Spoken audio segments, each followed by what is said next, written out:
Good afternoon, everybody, and welcome to today's webinar, OVC Fiscal Year 2020, Targeted Training and Technical Assistance for VOCA, Victim Assistance and Compensation Administrators, hosted by the Office for Victims of Crime. At this time, I would like to introduce you to today's presenters, Katharina Peterson, Deputy Director with the Office for Victims of Crime, and Jalila Sabata, Grants Management Specialist with the Office for Victims of Crime. Right. Good afternoon, everybody.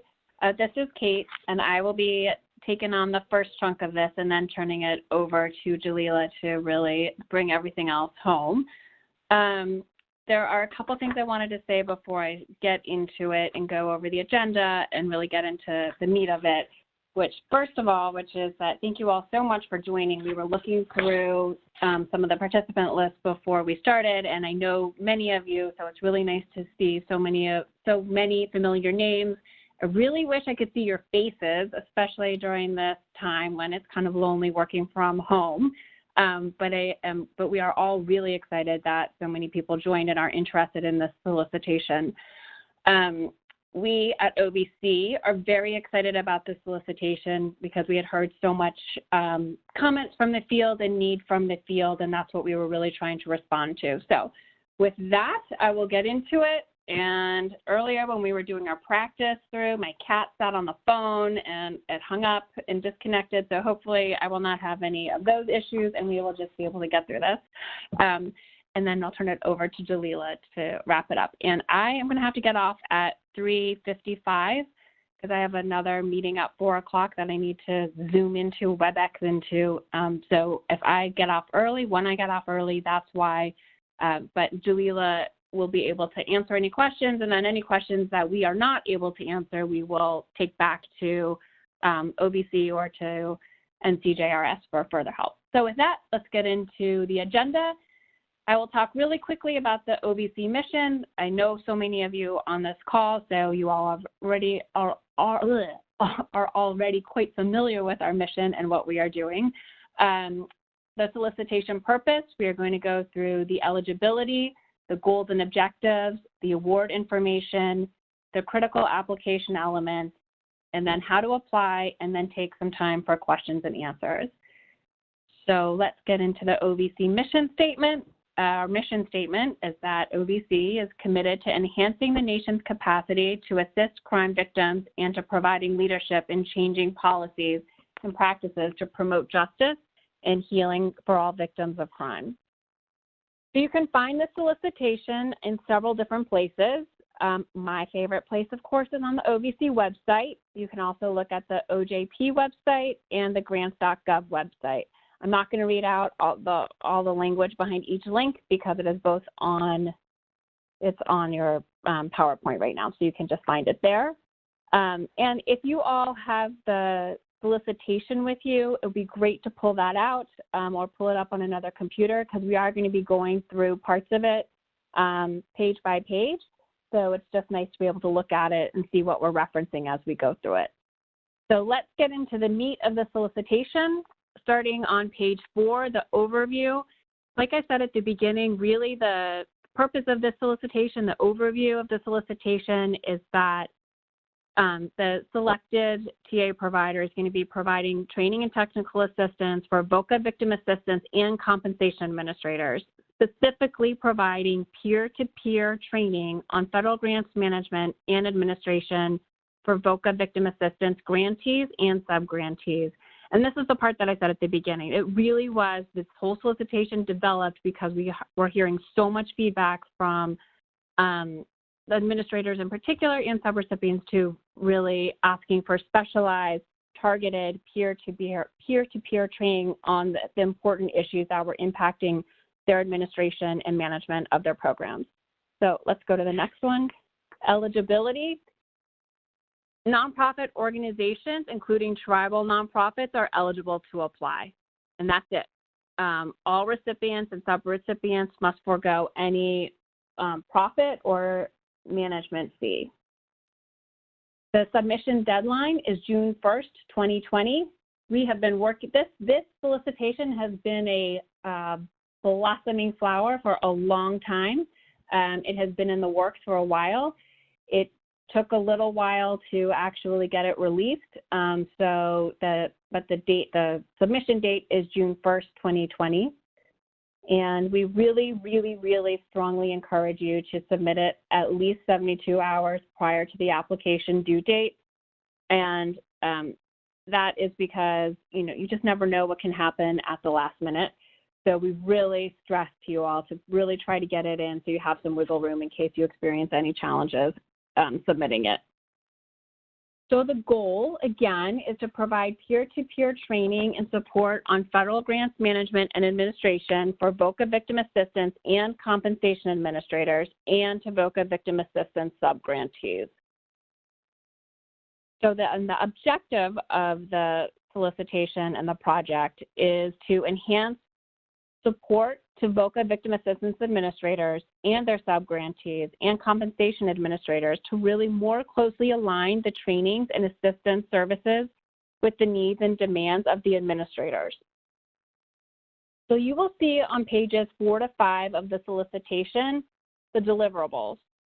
It looks simple when you look at this one PowerPoint slide. You see there's 3 kind of general deliverables. So let's break them down here and then also turn to the solicitation itself. The first solicitation is the peer-to-peer training. The first deliverable is the peer-to-peer training on managing and administering VOCA victim assistance and compensation grantees and VOCA victim assistance subgrantees. So when you look at the solicitation on page 4, it really goes into a lot of detail about what the actual deliverables are, the deliverables are under that one big category. And I'm going to read them out, even though they're in the solicitation, so I understand it's a little bit redundant, but I just want to be clear about what we are expecting as the deliverables under this one big broad category. So it's developing and implementing needs assessments tailored to each state, engaging stakeholders to strengthen programming, including those who speak for victims, initiating statewide planning, understanding and developing principles of evidence-based practice and data-driven innovation from a victim-centered lens, assisting with pre- and post-award processes, identifying principles and functions, developing applications for subgrantees, establishing innovative programs, assisting with monitoring and auditing, processing progress reports, developing and reviewing budgets, delivering peer-to-peer assistance with financial management. Oh, yep, my cat just went for my phone. All right, but luckily did not hang up. All right, so delivering peer-to-peer assistance with financial management and reporting, preparing closeout and corrective action plans, identifying and assigning staff responsibilities, expanding the subgrantee pool to include subgrantees outside of domestic violence and sexual assault shelters, such as American Indian or Alaska Native survivors and survivors in rural areas, and victims of crime, violent crime, abuse later in life, and trafficking, and discussing allowable uses of VOCA victim assistance funding with guidance and direction from OVC. Okay, so going on to the second deliverable. Second deliverable is build a strong support system, enhance communication and learning across all SAAs and OVC, including regular meetings, briefings on promising practices, and cross-collaboration. And then finally, the third deliverable is a final report that identifies promising practices, model programs, innovative practices, and other lessons learned. All right, so now we're into the money. So we are expecting to award up to $5 million to one recipient, and the performance period will start on October 1st and will be for 3 months, and this will be issued in the form of a cooperative agreement. And what that means is that under a cooperative agreement, OJP will have substantial involvement, OJP and OVC will have substantial involvement in carrying out award activities. If you want to understand more about what a cooperative agreement is specifically, you can see the Administrative, National Policy, and Other Legal Requirements section of the OJP Grant Application Resource Guide for more information. So what the application must include, and this is really important, and I know it's laid out in the solicitation, so we're covering it again here, are the following items. So there must be the program narrative, which must include a statement of the problem, the project design and implementation, and for this solicitation, that's 50% of the application score. A section on capabilities and competencies, that's 35% of the application score. And a plan for collecting performance measurement data, that's 5% of the application score. All applicants must also submit a budget detail worksheet and narrative, which will be 10% of the application score, and that must include complete, cost-effective, allowable, reasonable, allocable, necessary for the project, all expenses. So again, this is really important, and you can't miss any part of these requirements or your application will not be considered for funding. There's just really no way around it. So please make sure that you have the project narrative and the budget detail worksheet and the budget narrative all included. And again, you can see these documents, the requirements and explanation for them on pages 7 to 10 and on page 11. So with that, Jalila, I'm going to turn it over to you to really do everything else. Great. Thank you, Kate. Hi, everyone. This is Jalila Sabata. I'll be talking more about the application requirements and actual grants.gov submission. The slide is about the program narrative formatting. The program narrative should be double-spaced using 12-point Times New Roman font, have no less than 1-inch margins, and should not exceed 25 pages.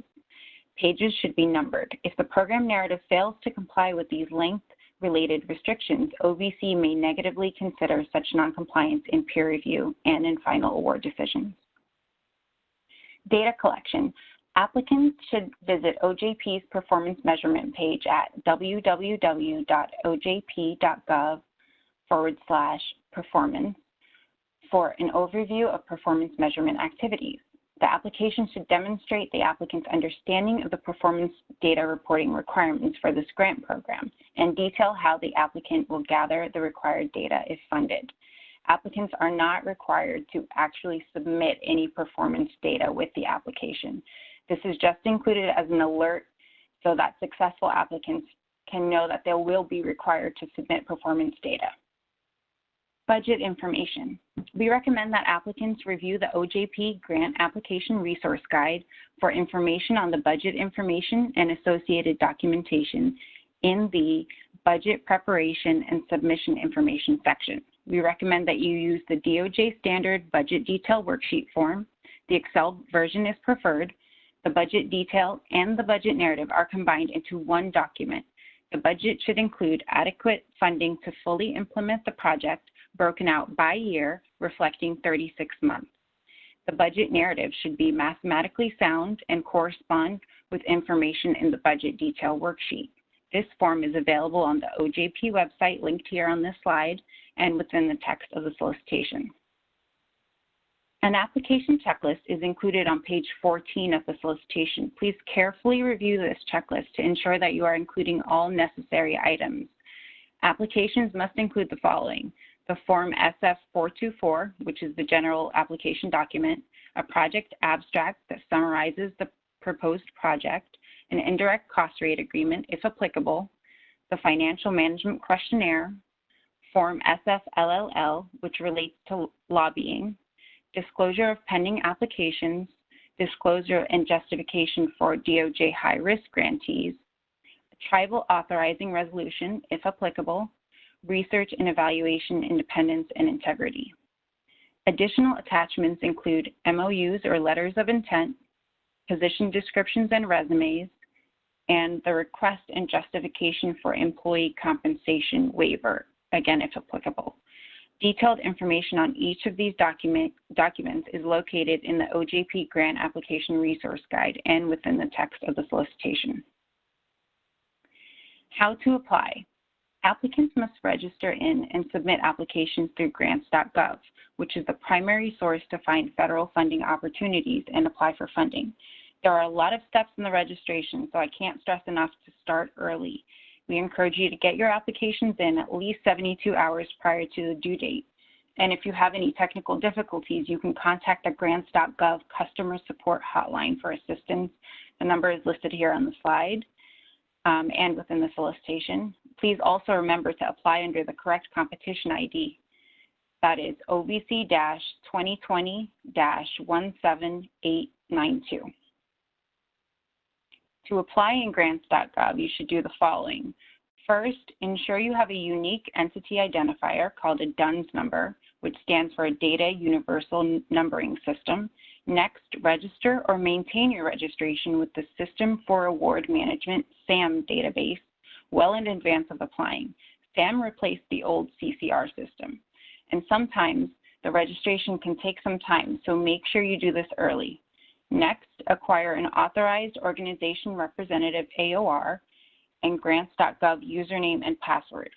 Acquire confirmation for the AOR from the e-business point of contact. Search for this funding opportunity on grants.gov. Select the correct competition ID. Access the funding opportunity and application package from grants.gov and submit a valid application consistent with the solicitation following the directions located on grants.gov and within the solicitation text. For additional information, everything is detailed in the OJP Grant Application Resource Guide. This is an important note about SAM.gov. If you're a new entity registering in SAM, or an existing entity that needs to update or renew your SAM registration, you must submit an original signed notarized letter appointing the authorized entity administrator within 60 days of the registration activation. Notarized letters must be submitted via U.S. Postal Service mail. The review process. OVC uses a peer review process which may contain internal, external, or a combination of reviewers to review the applications to ensure that they meet basic minimum requirements such as the application was submitted by an eligible type of applicant, the application requested funding within the programmatic funding constraints, and the application was responsive to the scope of the solicitation. Before award decisions are made, OJP also reviews information related to the degree of risk posed by the applicant. Award notifications will be made by September 30th, 2020. These notifications are made via email through the Grant Management System, or as we call it, GMS, to the individuals listed in the application as the point of contact and the authorizing official. The award notification email will contain detailed instructions on how to access and view the award documents, and it will also include steps to take in GMS to start the award acceptance process. These awards will contain a number of special conditions and legal requirements, so please read through them carefully before accepting an award. We also recommend that you review the administrative, national policy, and other legal requirements and IT security clauses contained within the solicitation. An applicant who misses the application deadline due to unforeseen technical difficulties must follow the steps listed on this slide if they wish to request OVC approval for a late submission. Please note, DOJ does not automatically approve requests for a late submission, and OVC will only consider late submission requests from the applicants if they've followed every step listed on this slide. First, you must contact grants.gov customer support line or the SAM help desk to report your technical issue and to receive a tracking number. You must also call or email the NCJRS Response Center within 24 hours after the application deadline. As part of its review of your request, OVC will contact grants.gov customer support to validate the reported technical issues. OJP will inform the applicant whether the request to submit a late application has been approved or denied. This slide summarizes technical issues or failures on the part of the applicant that will not justify a late submission. If you fail to submit your application because of one or more of these issues, OVC will not approve your request for a late submission. These include failure to register in SAM or grants.gov in a sufficient time, failure to follow grants.gov instructions, failure to follow each instruction in the OJP solicitation, or technical issues with the applicant's computer. As a reminder, applications are due by June 1st, 11:59 p.m. Eastern Time. We encourage you to submit at least 72 hours prior to this date.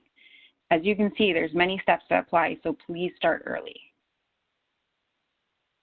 When it comes to attachments, we recommend that you use descriptive names when labeling attachments. This helps OVC and our peer reviewers locate specific attachments that need to be reviewed, so the more descriptive you can be with your attachments, the better. A good example is budget detail worksheet as a file name versus just referring to it as the file number. Adding attachments.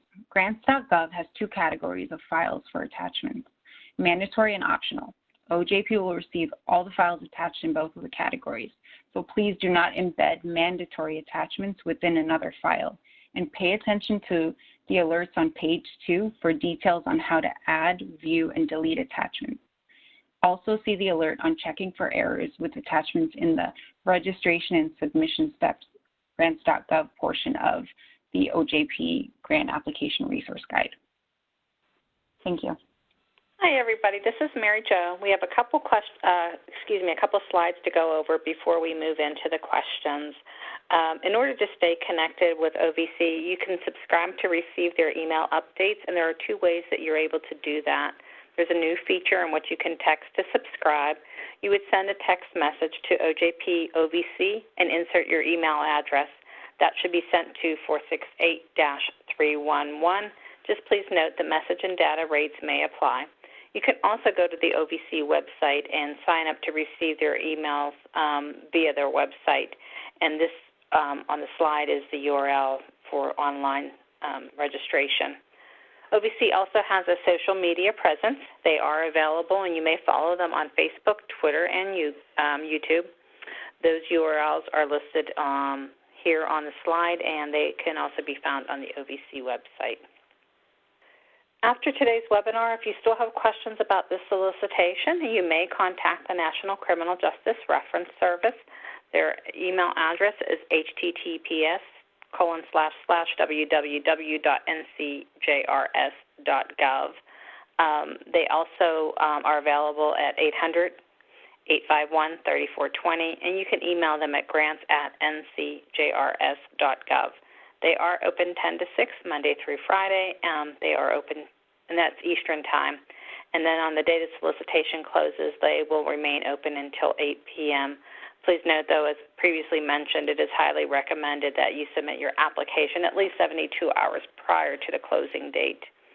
NCJRS also has 2 email newsletters, Just Info, that comes out twice a month, and the funding news from NCJRS, which comes out each Friday. The funding news will alert you to funding opportunities that are available from all agencies within the Office of Justice Programs, alert you to webinars such as this one, and let you know when items from those webinars are posted to the agency's websites. As previously mentioned, if you need or if you're having technical difficulties with submitting your application or uploading attachments, you can contact grants.gov. They have a customer support hotline at 800-518-4726. They are open 24 hours a day, 7 days a week, and they are closed on federal holidays. You may email them at support@grants.gov. And then this last slide here just really pulls together all the URLs that were mentioned throughout today's webinar, such as the OJP Grant Application Resource Guide. Other items that may help you as you move forward in your application process are the DOJ Grants Financial Guide, and here's a link as well to the Budget Detail Worksheet.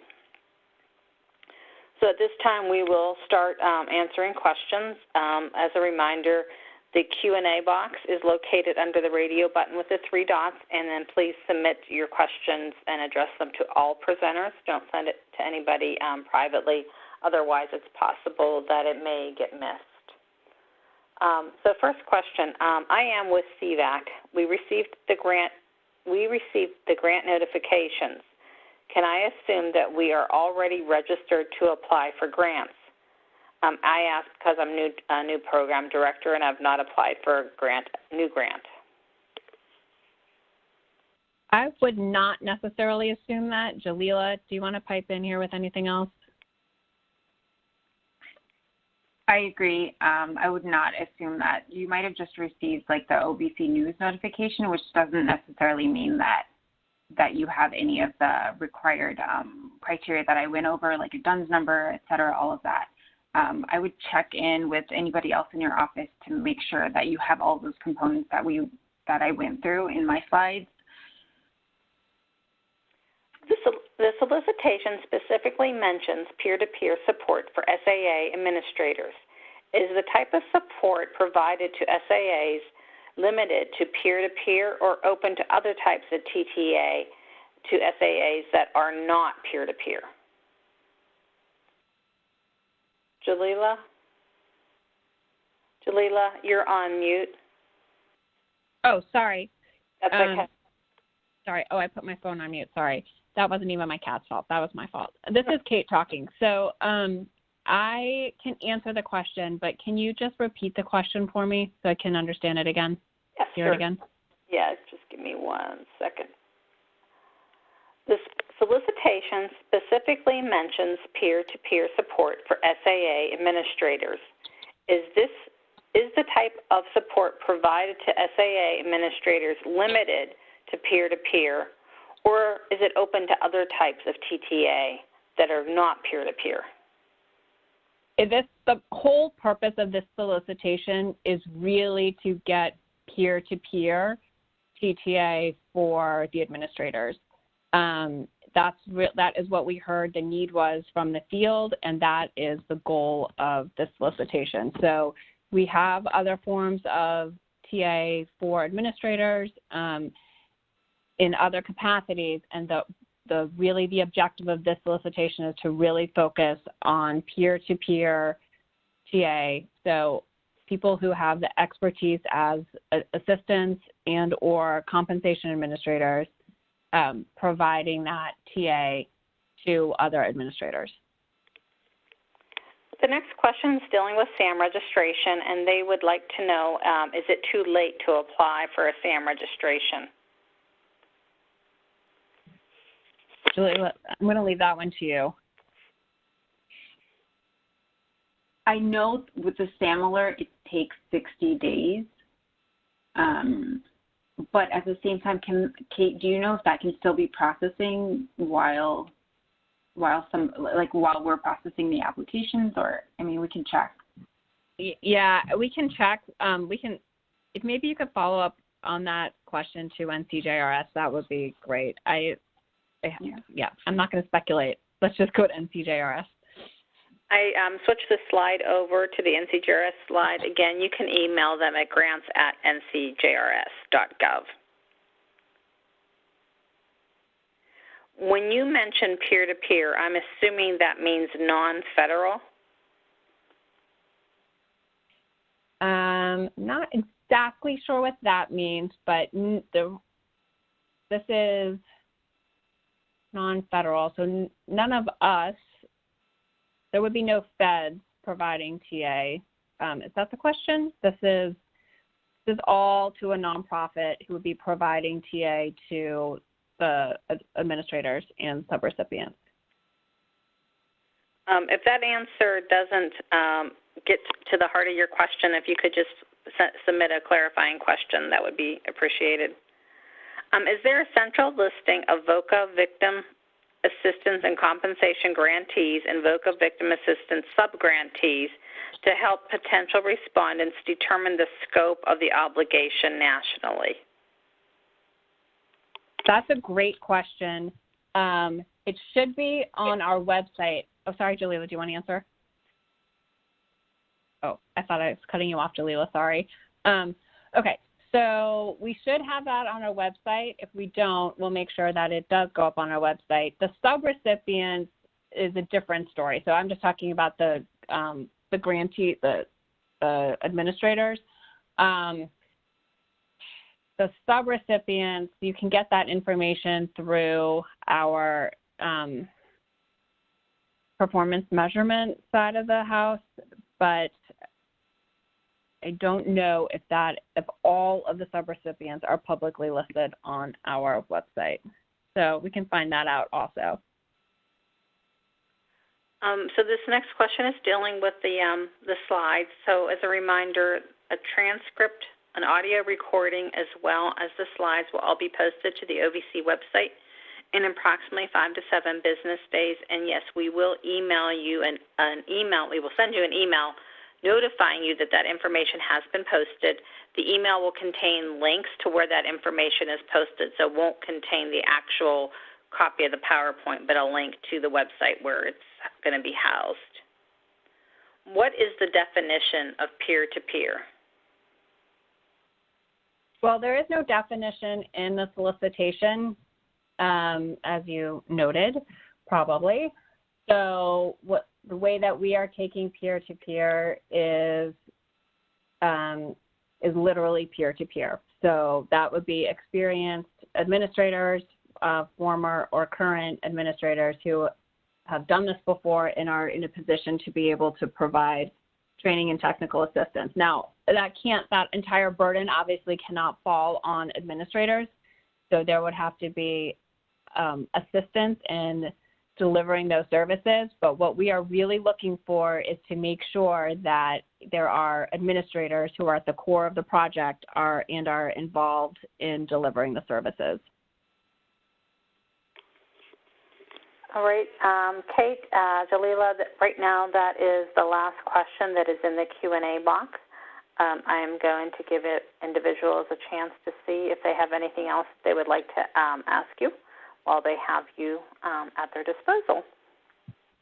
Great. And if whoever asked that question about at the federal level if I didn't answer that question adequately, if they want to follow up and give me any other information so I can better answer the question, just let us know. Actually, they said it did answer their question. Oh, okay, great. Thank you. You're welcome.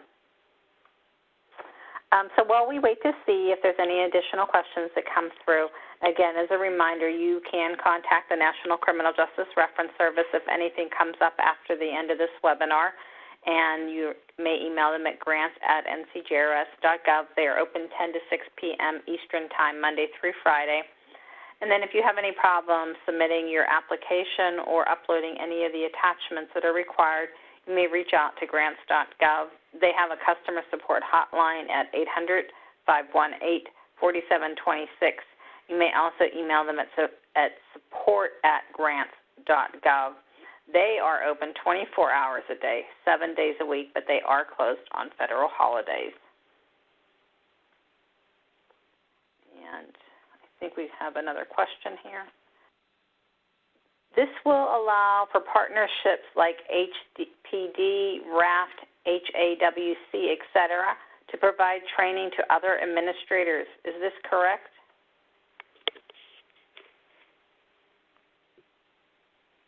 Mary Jo, I'm looking in the chat box. Are those questions coming in through the chat box? No, they're coming in through Q&A, and that's the... Okay. I see. Got it. Sorry. That's okay. I do not know all those acronyms. So if the individual submitted that question, if you could resubmit it with the full name of those organizations, that would really be helpful.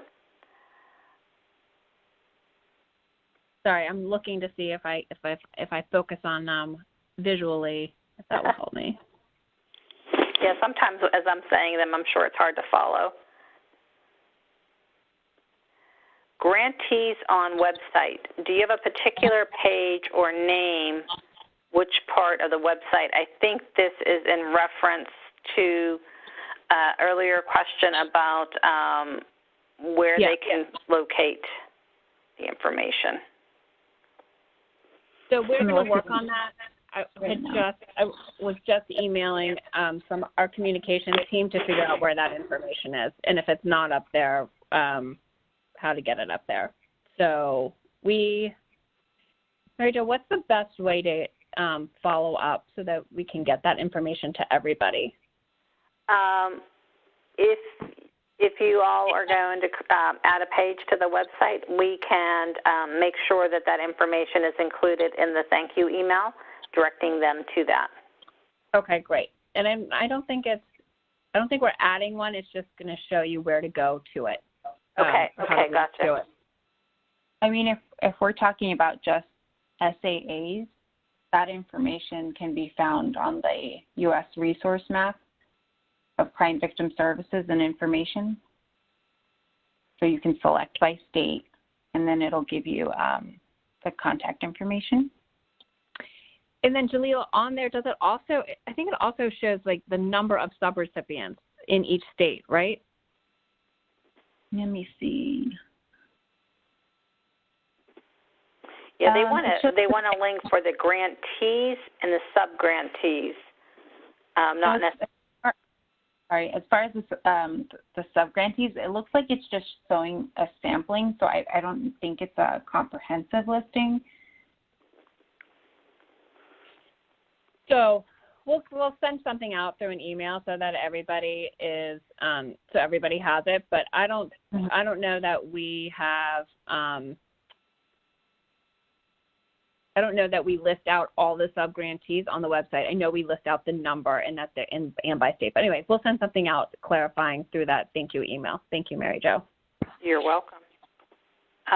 So we did get a response here for those acronyms. HPD is the Houston Police Department, the Houston Area Women's Shelter, and those are the two that mentioned. There was one more, though. RAFT was another one. Okay, so that sounds like that those organizations could be involved in at a subrecipient peer-to-peer training or in the technical assistance.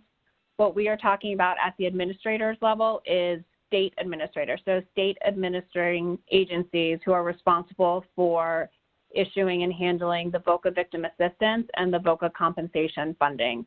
And it is people who were in that position, worked with people, well, let's just stick to the facts, peer-to-peer. So that would be people in those positions, were in those positions, had experience with those positions, providing training to other administrators. Can you confirm this is one grant for $5 million that is going to one recipient? Yes, that's correct. It is one grant for $5 million going to one recipient that will be providing training and technical assistance to all of the VOCA victim assistance and compensation administrators throughout the country and the territories and subrecipients. So it is a large responsibility. Whoever gets this award, it is a large responsibility and a large task, and we are very grateful and excited about the project. And then, Katharina, it's a cooperative agreement, correct? Correct. Sorry, I think I keep saying grant. Yes, it's a cooperative agreement. I apologize. Do you all have a webinar training session that will teach us how to write a grant? From our part, I'm not aware of anything that is out there. Katharina? No, I mean, you're right. No, there is.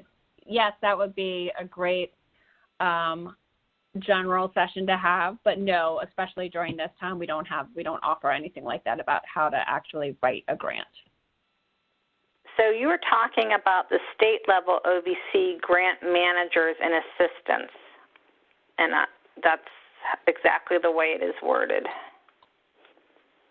I think what they're asking for is clarification about who the administrators are. And yes, when we are saying peer-to-peer training and technical assistance for administrators, we are talking about the administrating agencies that are responsible for receiving and then distributing all of the VOCA victim assistance and compensation funding. That is where this training is targeted. So that's who the training is targeted to, and subrecipients. And then at the peer-to-peer level would be people who have had experience at that level. Thank you, Katharina. I think that covered it. And with that, there is one other question here, and I'm not really sure if it's a follow-up to something else, but it just says, just mainly other organizations that provide victim services, but I'm not sure what the rest of that is.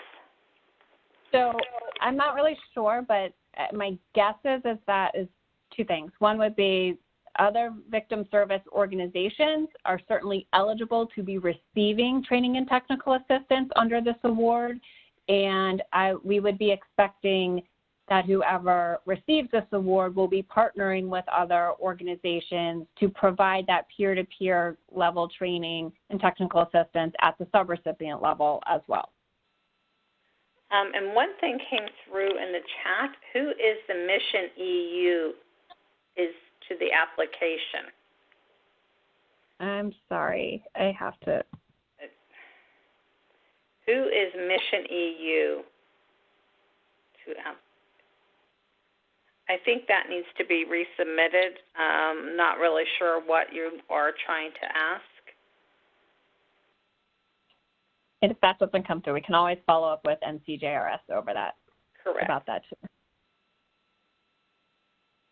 All right. And at this time, right now, it does not look like we have any further questions.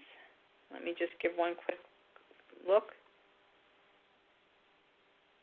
Yes, that is our last question at this time. Katharina, okay. You want to go ahead and end this? That works for me. So, yep. Jalila, did you want to add anything else? Nope, that was good. Okay. All right. Well, thank you all so much. We really are excited to see the applications, and we will wish you all well and good health, and hopefully be in touch. Thank you very much. Thank you, everyone.